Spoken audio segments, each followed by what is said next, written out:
talking Top Gun Maverick, directed by Joseph Kosinski. Joseph Kosinski's probably most famous for doing, I completely forgot he directed it. It is no disrespect. He did Tron Legacy. Actually, I did remember this fact, but only like in the past couple of days.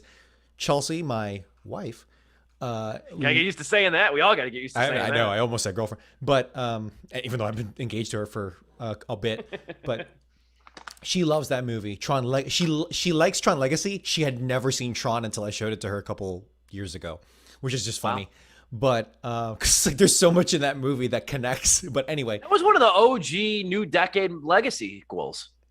Tron Legacy. It absolutely was. It really felt like a novelty, something like that. Like, whoa, we're really going back 30 years into the future, or 30 years into the past to revisit it now. Where are they now? And it's like, now that's literally the whole shtick of every other movie out there. The whole industry. 100%. But we prove it every week on this show. We happily partake. Yes, we do. But that actually makes perfect sense with what I will say later on about just kind of my pitch about the critiques on this movie. So yeah, that makes sense. You have critiques on this movie, but anyway, I do. Anyway, Top Gun Maverick though, Kosinski directed it. I remember Joseph Kosinski. I loved Only the Brave. That was a phenomenal movie. Came out about 4 years. I want to say 2018, 4 years ago. Miles Teller's in that too, and he's in Top Gun Maverick. Only the Brave was a spectacular. I think Joe's seen it too. Spectacular, like drama action thriller about firefighters, like forest firefighters. Is it about the real life story about which I did not know going into it was a real life story. I remember that story when it came out. It was I did big. not know that. Yeah. There's certain big events like that, like Sully, the movie Sully with Tom Hanks. Yes. Do not remember that happening. And I was a conscious individual at that. I do not remember that happening. I mean, we were in high school, but yeah. I do not remember that happening. It's weird for me to forget something like that. But that Only the Brave, I think one of the reasons I enjoyed it a lot, and it's just a tremendously well-made movie on all fronts. I did not know that was a real story, so I truly didn't know what happened. And I'm not going to lie, I cried like a fiend to that thing. That thing was a spectacular drama. If you haven't seen it, that's totally a movie that you'll make your dad cry. That's your dad's favorite movie, but even he's never heard of it. It's a Only the Brave movie. Only the Brave, my buddy. I still remember it's hanging in my dad's basement. The posters on our crawl space door. My buddy from the theater gave me the poster of that movie because he knew how much I liked it. But anyway, though, Kosinski directs Top Gun Maverick, a movie 30 plus years in the making. And I said this in my review, and because I saw this opening day Thursday last week. Or 2 weeks ago, I couldn't have told you really what the first excellent Lego sequel was. Maybe it was Blade Runner 2049. That's you can make that. That is definitely. You can make that argument. That's definitely it for me. You could make the argument, and I kind of would, thinking about it. And it depends on how far back you want to go, but.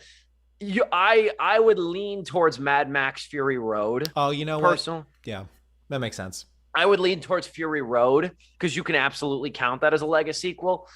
But I got to say, I think it might be Top Gun Maverick now as far as I'm concerned. Wow. This is at least a Mach 5 level improvement over the original.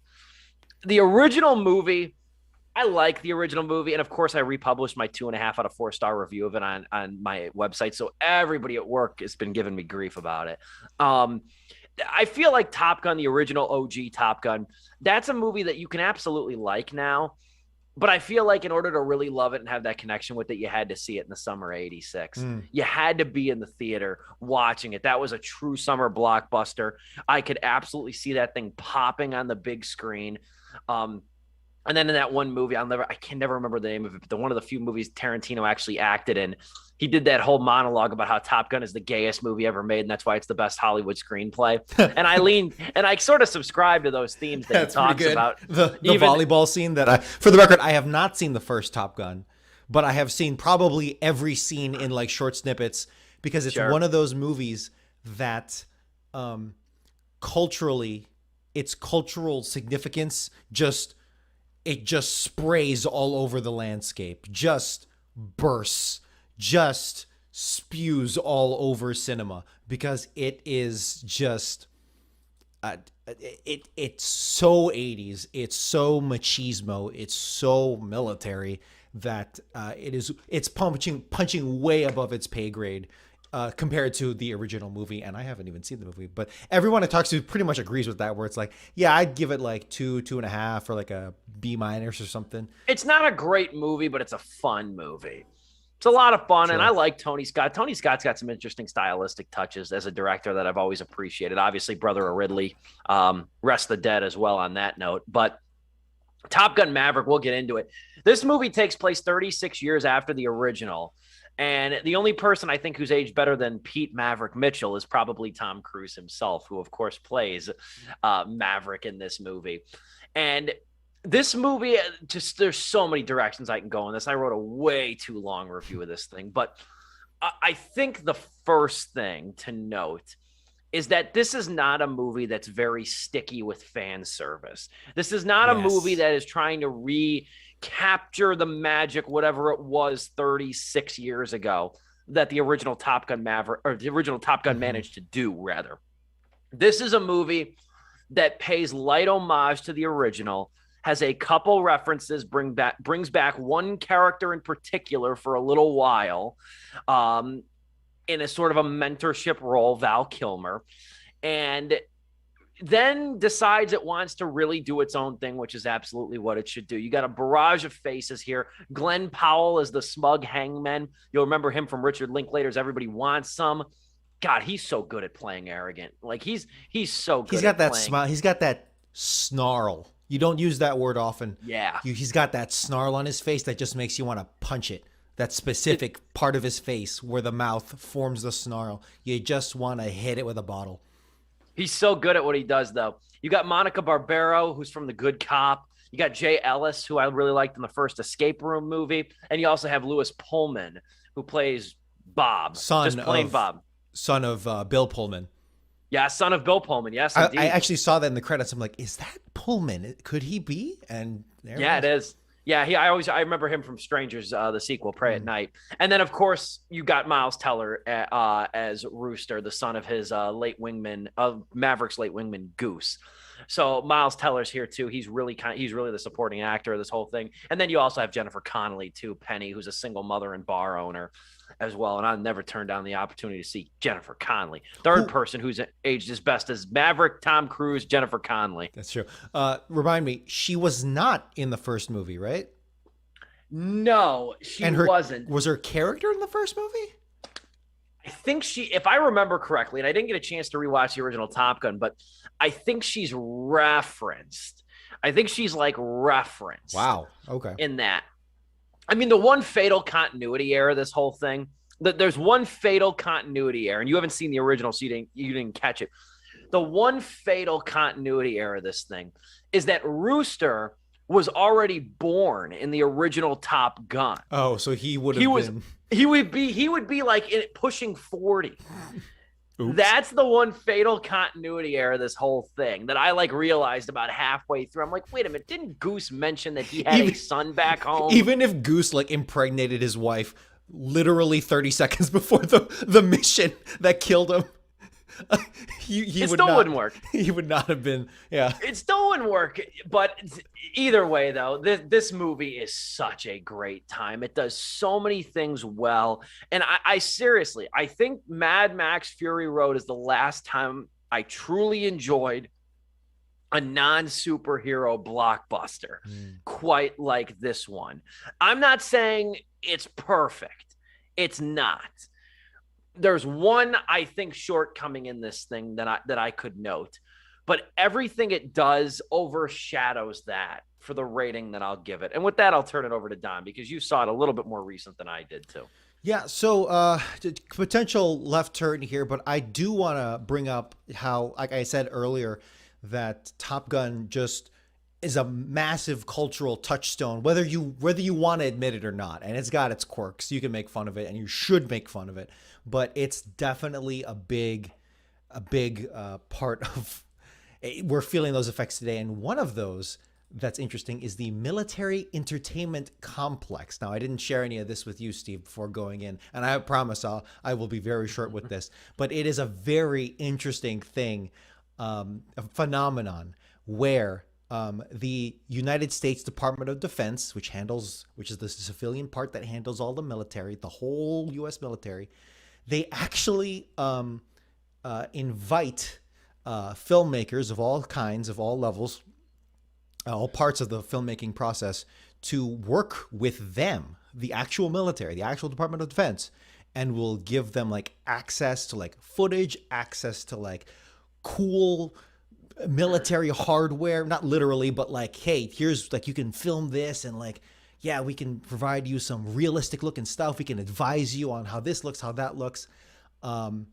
And particularly the fighter jets and the Top Gun craze when that first movie came out in the 80s, that is the poster boy for the shirtless, sun-kissed on the beach poster boy of the military entertainment complex. And it is a very curious thing. Some might even argue, many may even argue, a very problematic thing, because as part of that deal, the Department of Defense also holds, as part of that deal, the ability to withhold any funding or withhold any, parts of the agreements that they supplied, should they think the United States military be shown in a bad way. And so that, you can think of some problems there down the line. And there are other, sources that go way more in depth and much better in depth about this. But just to give a quick list, according to Wikipedia, about things that have part of that are like things you would expect, like say Iron Man, the very first one in 2008, that features heavily the military. Of course, Top Gun, Transformers, like Michael Bay's Transformers is like all about the military half the time, as opposed to the actual Transformers. The James Bond series, Black Hawk Down, etc., etc. Basically anything, and this is just a very, very condensed list. Act of Valor is another one. That was the one that used the real life Navy SEALs too. Oh, that's a great one, 100%. And it is, without a doubt, unabashedly, this is American propaganda. And the original more so than the new one, but the new one still very much so. And the power that wields is incredible, because how we consume movies. You could say that America has this cultural imperialism where we influence so much of entertainment, so much of how the world makes their stuff. You can make so much this about Bollywood and all that stuff, how they're doing their own thing, but they copy a lot of stuff from us. All of the movie making parts of the world, other parts of the world that make movies, they copy some of the best stuff from us, because we unlock that formula, that money making formula. And it's very interesting how this military entertainment complex works. And it is very effective in Top Gun, because son of a bitch, when those fighter jets fly and those pilots go and those tricks start flipping and flying and all over the place on this movie, it is a riveting, exciting piece of work. This is a tight movie that just freaking goes, baby. Holy shit. I was not expecting something of this efficiency. Yes. That's the word. To grace the screens here. I'm complimenting this movie. I'm not even saying like it's great necessarily. I'm not even hitting on that type of quality quite yet. What I'm saying is that it is a marvel how Top Gun Maverick is managed to be as sleek as its logo. Like, goddamn, how the characters are quickly introduced, how endearing they are right away, how Tom Cruise in a lot of establishing shots and a lot of not deep, but rather quick, but still poignant and intimate moments, and, and the cinematography still manages to hit all those emotional parts of an 80s film while still feeling very much its own thing. This is more of an 80s film more of an 80s film than what other films try to harken back to, if you know what I mean. It doesn't have the VCR aesthetic. It doesn't have, I mean, it certainly does. It has those synths. It definitely has those very clear synths. It literally plays Danger Zone in the first minute, which is what everyone's wanting. Sure. But after that, you know, it is surprisingly very much its own thing while still maintaining the tightness of a summer blockbuster. And that efficiency, that sleekness that you have in not only the fighter jets, but also in the script and the pacing is incredible. If you study movies, I think, not that I do, but if you study movies, I would think you would want to study this just in terms of how to pace a movie, because it is something else.